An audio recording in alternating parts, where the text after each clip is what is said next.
Sejumlah korban dugaan pelecehan yang dilakukan pemuda disabilitas mengajukan perlindungan kepada Lembaga Perlindungan Saksi dan Korban atau LPSK.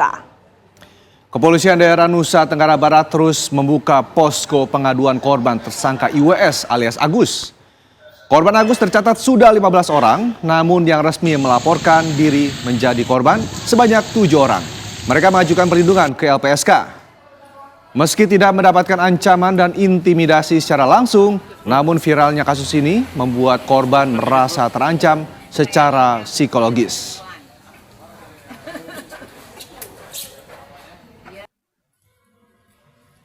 Iya sudah, dan total yang sudah memberikan keterangan kan sebenarnya ada 7 ya, tapi 2-nya memang adalah korban anak dan itu menjadi dampingan dari LPA langsung. Sudah dikabulkan LPSK atau hanya baru proses Kami masih dalam proses untuk pemenuhan dokumen untuk LPSK. Ada ancaman, ada apa terhadap korban? Sebenarnya ancaman secara langsung yang diterima oleh korban sih tidak ada. Cuma kan dengan ramainya ini kan korban masih tetap dapat akses melihat bagaimana pro kontra yang ada di masyarakat juga kan. Dan itu yang sebenarnya membuat korban juga benar-benar masih dalam kondisi yang cukup trauma sampai sekarang, bahkan memang belum berani sama sekali untuk muncul sedikit pun gitu ya. Jadi memang masih dengan perwakilan dari kami pendamping. Untuk memperbarui informasi mengenai kasus pelecehan seksual yang melibatkan pemuda disabilitas, kita akan bergabung dengan rekan Herman Zuhdi yang berada di Mapolda Nusa Tenggara Barat. Herman, apakah jumlah korban dari Agus ini kembali bertambah?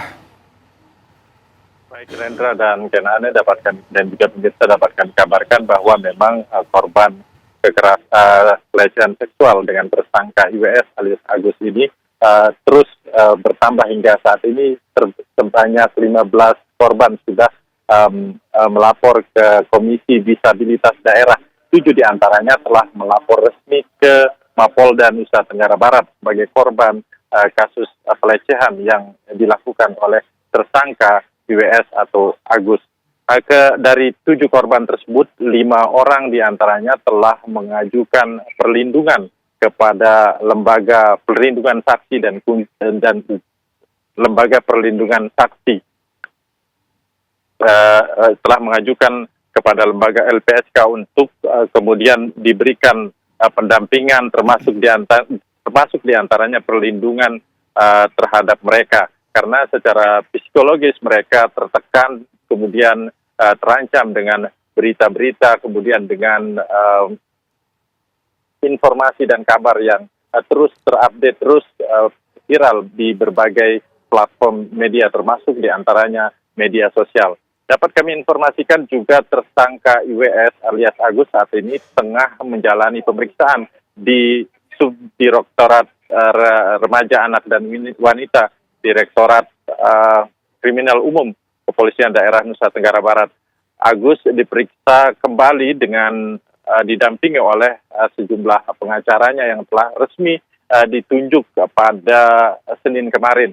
Agus kemudian ditanyai sejumlah persoalan termasuk diantaranya bagaimana kemudian proses daripada laporan dari korban mahasiswi sebelumnya yang melaporkan Agus.